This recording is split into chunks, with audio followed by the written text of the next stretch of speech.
में तेल और गैस के भंडार होने के दावे होने की बातें बहुत पुरानी हैं। पिछले लंबे अरसे में कई बार भूवैज्ञानिकों ने इस बारे में दावे किए हैं। इस रेगिस्तान के पश्चिमी राजस्थान वाले हिस्से में पिछले कुछ ही दिनों में 2 जगह पर ज्वलनशील गैस निकलने से इलाका एक बार फिर से चर्चा में आ गया है। जैसलमेर के बाद जोधपुर जिले के एक खेत में बोरवेल से ज्वलनशील गैस निकलने लगी है। जहां बावड़ी कस्बे के पास एक खेत में करीब 25 साल पुराना बोरवेल अब गैस उगल रहा है। इस गैस का प्रयोगशाला में परीक्षण किया जा रहा है। हमारे संवाददाता ललित परिहार ग्राउंड जीरो पर पहुंचे, देखिए रिपोर्ट। राजस्थान पूरे देश में कई कारणों से चर्चित रहता है। पश्चिमी राजस्थान का सामरिक महत्व है, यहाँ की सीमा पाकिस्तान से लगती है, लेकिन पिछले 3-4 दिनों से पश्चिमी राजस्थान अलग ही कारणों से चर्चा में है। पहले जो जैसलमेर पाकिस्तान सीमा के निकट है, जैसलमेर जिले के मोहनगढ़ इलाके में एक बोरवेल से गैस निकली और उसके बाद अब जोधपुर जिले के बावड़ी कस्बे के एक फार्म हाउस में बोरवेल से फिर गैस निकली है। हम उसी जगह मौजूद हैं। ये आप देख सकते हैं कि यह एक तारबंदी की गई है। एक तरह से इस क्षेत्र को जो गैस है उसकी अभी तक जांच चल रही है, तो ये एक क्षेत्र को अलग किया गया है जहां पर, और बिल्कुल अगर सामने देखें तो जो बड़े पत्थर रखे गए हैं, इस बड़े पत्थर वाली जगह पर वो बोरवेल है। और इस बोरवेल की जब वापस से खुदाई की जा रही थी तो इससे गैस का रिसाव हुआ और ये गैस ज्वलनशील है। इस फार्म हाउस के और जो इस बोरवेल के मालिक हैं अन्नाराम जी देवड़ा, उनसे बात करते हैं। उनके साथ में आप है अन्नाराम जी देवड़ा, ये उनके पुत्र है महेंद्र। तो इनसे बात करते हैं कि थोड़ा सा आप इधर आ जाएंगे तो सूरज के सामने की रोशनी नहीं रहेगी। तो कैसे ये पूरा घटनाक्रम चला, थोड़ा बताएंगे आप? ये घटनाक्रम हुआ ऐसे कि लगभग 20-25 साल पहले ये बोरवेल खुदा हुआ है, और अब इसमें वो पीने के पानी की किल्लत को देखते हुए वो वापस रीस्टार्ट करने का सोचा, क्योंकि अब की बार बारिश थोड़ी ज्यादा। अभी बंद पड़ा था? हाँ, अभी लगभग 20 साल से बंद था। तो अब की बार थोड़ी बारिश ज्यादा होने की वजह से सोचा कि पानी का लेवल शायद बढ़ गया होगा, तो वापस ट्यूबवेल को साफ करवा के इसमें पंप वगैरह डाल के देखा तो इसमें पानी नहीं और ये गैस की मात्रा पाई गई। तो आपको क्या लगा शुरुआत में? शुरुआत में जब इसमें वो पाइप वगैरह डाल के साफ किया तो इसमें एक अजीब सी आवाज आने लगी। तो एक वाटरप्रूफ कैमरा डाल के इसमें देखा तो उसमें वो बुलबुले के टाइप की वो गैस की निकल रही थी, तो आवाज आ रही थी उसमें। फिर अपन वो पाइप वगैरह डाला तो जैसे ही वो पानी का लेवल नीचे गया तो वो थोड़ा गैस की अपन गंध की महसूस हुई। तो किसी ने वो तीली लगा के देखा तो वो जैसे ही आग पकड़ ली, वैसे फिर जैसे तैसे करके आग को बुझाया गया और फिर वो पंप वगैरह बाहर निकाला गया। उसके बाद प्रशासन को सूचित किया गया, फिर वो अपने कब्जे में लिया गया। कौन कौन आ गए अब तक? अधिकारी एसडीएम साहब आ गए हैं, तहसीलदार जी आ गए हैं, और वो भूजल विभाग वाले भी आके देख के गए हैं, और जोधपुर से और भी टीमें आके वो सैंपल वगैरह लेके गए हैं। क्या कह रहे हैं अभी तो वो रिपोर्ट आने के बाद ही मालूम होगा, और आगे क्या है वो मालूम नहीं है। ये पूरे कस्बे और आसपास के इलाके में चर्चा का विषय बना हुआ है। अभी बहुत सारे लोग यहाँ आ रहे हैं, साथ में कई सारे गांव के लोग जो प्रमुख लोग हैं, बुजुर्ग हैं। आपको क्या अनुभव हो रहा है इससे? इसमें से अब गैस निकल रही है और गैस की संभावना बनती है। गैस की संभावना बनती है।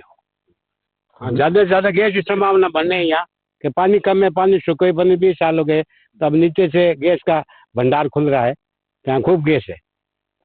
तो उससे फिर आपके इस इलाके पर क्या असर पड़ेगा? असर इलाका कामयाब हो जाएगा हमारा, ये गैस निकलने से ये इनकम हो जाएगी। पानी नहीं, फसल नहीं हो रही है तो गैस से इनकम होगी। जैसे तेल अरब देशों में तेल निकलता है, तेल की इनकम होती है, जैसे हमारे गैस की। हाँ, अब तक की जो बात करें बावड़ी कस्बे के गांव में और आसपास के जो खेत हैं, इनमें क्या फसल होती आई है और अभी क्या स्थिति है? फसल तो पानी सूख गया, फसल तो गेहूँ है, सब तरह फसलें होती है। मिर्ची होती है, बाजरा होता है, गेहूँ होता है, जीरा होता है, रायड़ा होता है, सब तरह फसलें होती है यहाँ पे। तो अब तो पानी सूख गया, ड्राई एरिया बन गया है।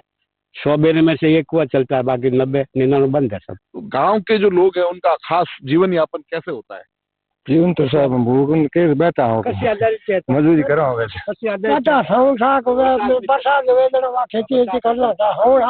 इनका कहना है कि जब बारिश होती है तो वही एकमात्र यहाँ पे आधार है यहाँ खेती बाड़ी का, और उस समय क्या फसल ले लेते हैं? फसल बाजरा है, मूंग है, मोट है, ज्यादा मूंग मोट बाजरा ये फसल होती है यहाँ पे। तो यहाँ के लोग फिर काम करने के लिए शहर में भी जाते होंगे? हाँ बहुत सारे जाते हैं, शहर में भी जाते हैं मजदूरी। शहर में भी काम करते हैं। यहाँ चौमासा के समय गर्मी में वो क्या है कि खेती बाड़ी भी करते हैं, बाजरा है और मूंग है, मोट है, ये फसल करते हैं। हमारे जो समाज के लोग ज्यादातर सब बाहर ट्यूबवेल ने ली हुई है, कई किसानी पे है, कई है वो उज्जैन पे है, ज्यादा लोग वहाँ जैसलमेर साइड में, फलोदी साइड में सब बहुत ज्यादा है बाहर। अच्छा, वहाँ पर जाकर जो बेरे या ट्यूबवेल होते हैं वो ठेके पर लेकर वहाँ हाँ, वहाँ ठेके पे ले काम करते हैं, उनका अच्छा जीवन यापन है, बहुत अच्छी मजदूरी होती है वहाँ पे। यहाँ पहले कोई समय यहाँ पानी था? यहाँ खूब पानी था, यहाँ 24 घंटे पानी चलता है, यहाँ पे 24 घंटे पानी चलता था। अब पानी सूखा 20 साल हो गए, 25 साल हो गए, पानी खूब पानी था यहाँ पे। तो जब पानी यहाँ निकलता था तो क्या फसलें होती थी? फसल यही होती, मेथी होती थी, गेहूँ होता था, राइला होता था, जीरा होता था, सब फसलें होती थी। मीठा पानी था, जमीन अच्छी थी, सब कांदे होते थे। मतलब ये कह सकते हैं कि जो भूमिगत जल था उसका पूरा दोहन हो चुका है, 100% दोहन हो चुका है। तो ये इलाके के लोगों को खुशी है कि अगर अब यहाँ गैस निकलती है तो इस इलाके की उन्नति की नई संभावनाएं बनेगी।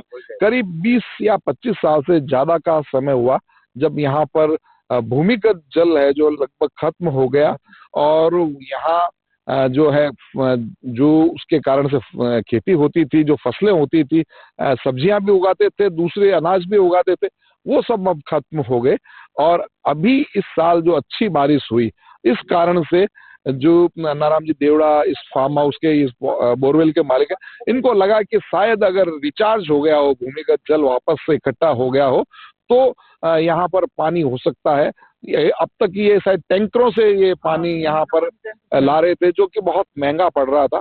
तो इसको बोरवेल को वापस से साफ कराया और इसमें से ये ज्वलनशील गैस निकली। एक स्थानीय पत्रकार जो है जेठाराम जी शर्मा हमारे साथ में, उनसे बात करते हैं। ये क्या, किस तरह से आप देख रहे हैं, जो अधिकारी आए हैं उनसे आपकी बात हुई होगी, और पूरा प्रकरण को आप कैसे मानते हैं? बिल्कुल, मेरी अधिकारी से बात हुई है। यहाँ के एसडीएम जवाहर राम जी भी आए हैं, और उनके साथ में जो किसान है यहाँ के अन्नाराम जी, इन्होंने पिछले 25 वर्षों से जो ट्यूबवेल बंद है उस ट्यूबवेल को वापस चालू करने के लिए, जो लोरिंग का भी कार्य करते हैं ये, तो इन्होंने जैसे ही मतलब वो पंप चालू करने, ट्यूबवेल चालू करने के लिए लोरिंग शुरू की, तो करीब इन्होंने 1.5 घंटे तक इस बोरवेल को चलाया था। तो बोरवेल को चलाने के बाद जैसे ही उसमें पानी निकला तो पानी के साथ एक स्मेल सी आने लगी। तो कुछ लोग यहाँ खड़े थे, तो उन्होंने देखा कि इसमें स्मेल आ रही है, तो इन्होंने तीली लगा के देखा ये जल रही है, तो उन्होंने बोरवेल को बंद कर दिया। फिर बाद में ये कस्बे में नहीं, समूचे जिले में चर्चा का विषय बन गया, और बावड़ी में बोरवेल में ज्वलनशील गैस का मिलना। ये जैसलमेर वाली घटना हो चुकी थी, तो जैसलमेर वाली घटना भी प्रचारित हुई थी मीडिया में, तो इसके चलते यहाँ पे भी ये आग की तरह खबर फैली। बिल्कुल बिल्कुल, ये आग की तरह खबर फैली। जिस प्रकार बुजुर्गों का कहना है कि जो प्रकृति है वो प्रकृति अपना कार्य करती है। किसी जमाने में ये क्षेत्र हमारे पानी के लिए बहुत ही था। बिराई, बावड़ी या मतलब मारवाड़ी में नेड़ा कहते हैं इसको। यहाँ पे हर तरह की सब्जी होती थी, फसलें भी होती थी। लेकिन अब पिछले 25-30 वर्षों से जिस प्रकार आप जैसलमेर, बाड़मेर में देख रहे हो, आज धरती का स्वर्ग बन चुका है, उसी तरह हमारे यहाँ पर पानी की कमी हो गई, और इन्होंने अब रिचार्ज किया, वापस चालू किया, तो ये गैस निकलना सबके लिए चर्चा का विषय है। हालांकि ये तो अब हम कह नहीं सकते हैं कौन सी गैस है, कितनी मात्रा में है, और ये फिलहाल तो आपको ऐसा लग रहा है। जो इस गैस के नमूने लेकर गए हैं साइंटिस्ट, उन्होंने कब तक इस बारे में कुछ निर्णय देने की बात की है? उन्होंने ये कहा है, अभी ऑयल इंडिया टीम आई थी, और अपने MBM यूनिवर्सिटी जोधपुर से केमिकल विभाग के SOD जो सुशील शाश्वत जी है वो भी आए थे, और पानी के सैंपल लेके गए यहाँ पे। अब वो सैंपल की रिपोर्ट आएगी तो पता चलेगा, और वैसे पता तो हकीकत तो सब सामने तब आएगी जब यहाँ पे वो जो गैस निकली है ना, उसका या प्रैक्टिकली तौर पे वो जो मशीनों के माध्यम से जांच की जाएगी तो पता चलेगा, और क्षेत्रवासियों को राहत मिलेगी कि भाई ये कौन सी गैस है, कितनी मात्रा में गैस है। अगर यहाँ पर अच्छी गैस निकलती है तो आपको क्या उम्मीदें लगती है? बहुत, अगर ये किसान जो खेती बाड़ी का काम करते हैं और अगर मान लो यहाँ पे गैस मिल जाती है तो इनके लिए तो खुशी की बात है, सोने पे सुहागा हो जाएगा। ये एक बहुत लंबी प्रक्रिया है।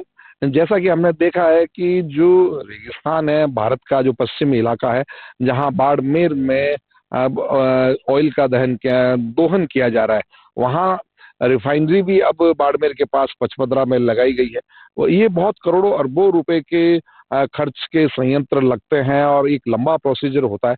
यहाँ अभी शुरुआत हुई है। ये अगर हम माने तो इसको बहुत पुराने समय से जोड़ा जा सकता है। जो रामायण काल है उसमें जब मानते हैं कि लंका की ओर राम प्रस्थान कर रहे थे अपनी सेना के साथ सीता को वापस लाने के लिए, रावण से युद्ध करने के लिए, तब समुद्र ने रास्ता नहीं दिया था और राम ने क्रोधित होकर अपना धनुष पे बाण लगा दिया था। समुद्र को सोखने वाला बाण उन्होंने उस पर लगाया था। तो उस पर समुद्र वहां प्रकट हुए और उन्होंने हाथ जोड़कर उनसे विनती की। तो जो बाण रामचंद्र जी ने अपने धनुष पर चढ़ा दिया था वो माना जाता है कि इस दिशा में छोड़ा था और यहाँ पर एक समुद्र था जो सूख गया था। वैसे जो अलग भी वैज्ञानिकों के जो प्रमाण मिले हैं और इस तरह के कुछ सबूत मिले हैं कि यहाँ पर 1 लाख साल पहले जहाँ राजस्थान है, जहाँ मरुस्थल है, वहाँ समुद्र हुआ करता था।